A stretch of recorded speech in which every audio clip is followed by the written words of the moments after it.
ازيكم عاملين ايه؟ النهارده راجعه لكم بوصفتين احلى من بعض. الوصفه التانية حلوه جدا للناس اللي ما بتحبش الوصفات اللي بتاخد وقت كتير، عايزه وصفه سريعه، مش بتحب تسمع الفيديو للاخر ولا بتحب تكمله. يبقى لازم تشوفي معايا الوصفه التانية. عايزه اقول لك فيها الملخص كله. النهارده هحضر معاكم حاجه حلوه جدا. لو انت من الناس اللي بيجيلك برد او بيجيلك انفلونزا في الشتاء او عندك سعال او الكلام ده كله، لازم تجربي الوصفه التحفه دي. مش مكلفه وسهله واقتصاديه، حتى لو كان عندك السكر، لو عندك اي مرض، ربنا يعافينا يا رب، هتعمليها وهتكون امنه جدا عليك. اول حاجه كده جبت عندي البصله، وهبدا ان انا اشيل عليها القشره اللي بتكون من بره دي بالشكل ده كده معايا. الطبقه اللي بره الناشفه خالص دي هبدا ان انا اشيلها خالص تماما.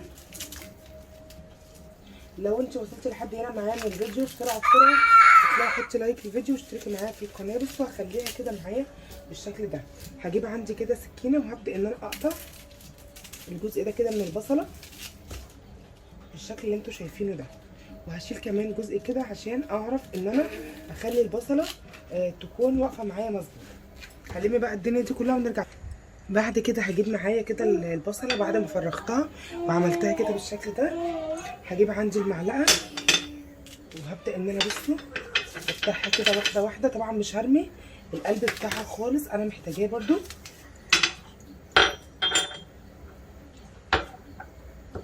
اهو. خدوا كده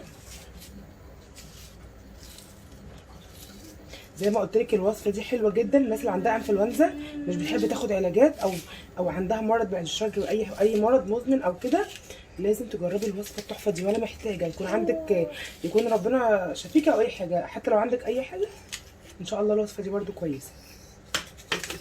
برده كده ايه، اشيل الباقي. بصوا هبدا ان انا افرغها شويه بشويه لحد ما تشوفوها كده. خلاص البصله بقت معايا اهي بالشكل ده، فرغتها تماما. ده طبعا انا مش هرميه، هركنه على جنب دلوقتي. وبقت معايا البصله كده. طبعا كتير مننا عندنا جنزبيل، او تعرفي الجنزبيل اللي هو اللي بيكون فريش مش باودر. هبدا اخد كده منه قطعه. بسم الله الرحمن الرحيم. بصوا هو طبعا كان في التلاجة عندي، كنت مقعداه في الفريزر لان انا مش بستعمله على طول بصراحه، بس ايه، ساعات بحب كده ان انا اعمل بيه وصفات زي كده، فتجيبيه وتخليه في التلاجة. بصوا يبقى عندك زي ما هو، مفيهوش اي مشكله خالص. تاخديه تبداي تستعمليه في اي وقت انت عايزاه. بصوا ابدا كده. بسم الله الرحمن الرحيم اهو. ده كان في الفريزر وكنت مطلعاه من شويه علشان يفك معايا، عشان اعرف ايه استعمله. كده كده انا محتاجه كميه بسيطه اهو.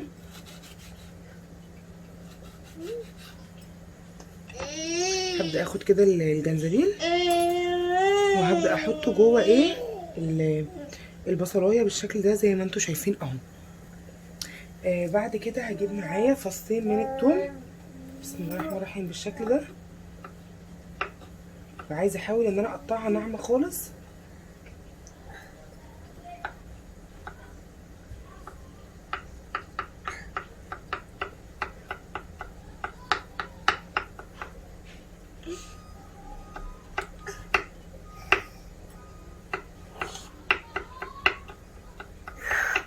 بصوا بالشكل ده كده. هبدا اخدهم كده احطهم معايا جوه البصله. بعتذر طبعا على صوت بنتي، معلش بقى سامحوني عشان قاعده جنبي جوه البصله كده.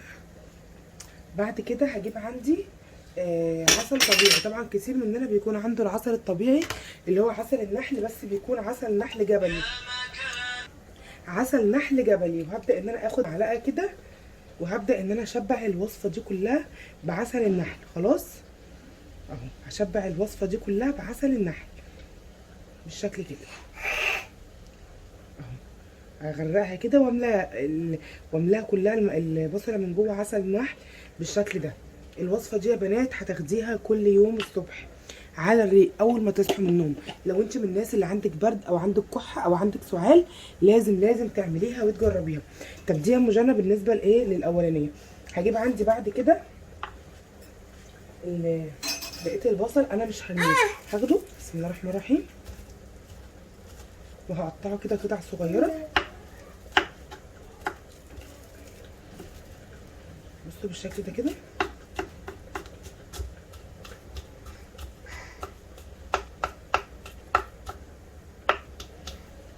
بصوا كده اهو.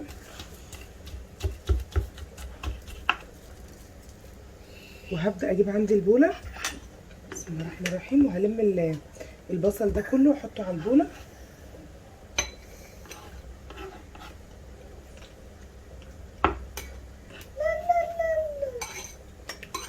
بصوا بالشكل ده.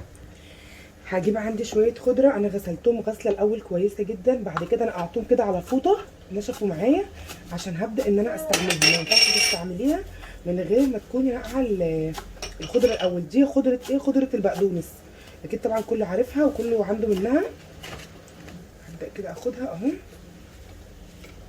وهبدا انزل بيها في الطبق اهو بالشكل ده. هجيب عليها طبعا، هجيب عليها دي اهم حاجه معايا، هجيب نص ليمونه، هجيب نص ليمونه كده، وهبدا ان انا اعصرها كده عليها على البصل وعلى البقدونس. وهجيب كمان هجيب عندي زيت، ويفضل زيت زيتون، بس انا طبعا ايه ما حطيتش زيت زيتون المره دي اهي، شويه كده عليها. وهدوب الكلام ده كله مع بعضه بالشكل ده كده وهسيبها. عايزه اقول لك الوصفه دي يا بنات حلوه جدا، زي ما قلت لك لو انت عندك برد او عندك سعال او عندك كحه او عندك انفلونزا او عندك اي حاجه ربنا يعافينا، اعملي الوصفه دي. بصراحه كنز رباني من عند ربنا سبحان الله، بتشفيكي من جميع بتشفيكي من كل الامراض. هستعملها ازاي يا ام جنى؟ هتاخدي طبعا كل يوم على الريق، تاخدي، في ناس بتقولي هاخد على الريق البصل، لو انت مش حابه تاخديه على الريق خلاص مش مشكله، خديه على بعد مثلا الفطار بشويه. بصي عندك البصله اهي، هتبداي ان انت تاخديها زي ما هي، شفت الحشوه بتاعتها اللي انا عاملاها دي كده، هتبداي تاخديها تشربيها بالمعلقه كده تاكليها، هتبقى حلوه جدا معاكي للسعال. وكمان هتاكلي الخضره دي. السلطه اللي انا عاملاها عايزه اقول لك حلوه جدا، بتعالج معاكي جميع الامراض. عايزه اقول لك لو تعبانه او في اي مرض عندك ربنا يشفينا كلنا يا رب، حلوه جدا. هتيجي عندك كده بصوا، بس الاول تعمليها وتنقعيها شويه. وهبدا كده ان انا بصوا اخدها بسم الله الرحمن الرحيم اهي بالمعلقه، وهبدا ان انا اسحب منها زي ما انتم شايفين كده، هبدا اسحب منها كده زي ما انتم شايفين وتاخدي منها وتاكلي. عايزه اقول لك كل منقوع البصل اللي بيكون موجود جوه مع الثوم مع الجنزبيل مع العسل، الحاجات دي كلها بتكون حلوه جدا لاي برد اي انفلونزا. عايزه اقول لك استمري عليها لمده 3 ايام. لو انت عندك برد او انفلونزا استمري عليها 3 ايام، هتستمري عليها لمده 3 ايام. تشربي تاخدي منقوع البصل ده والحاجات دي كلها وتشربيه وتاكليها. وعندك كمان السلطه كده تاخديها على الفطار او على الغدا زي ما انت عايزه بقى، حابه تاخديها بالليل او بالنهار براحتك، وتبداي تستمري على الوصفه دي 3 ايام. عايزه اقول لك لو عندك برد، لو عندك انفلونزا، لو عندك سعال، لو عندك كحه، لو عندك اي حاجه مش عارفه تعالجيها، الوصفه دي حلوه جدا، جربيها. اتمنى يا رب الفيديو معايا يكون عجبكم. لايك وشير على الفيديو، والسلام عليكم.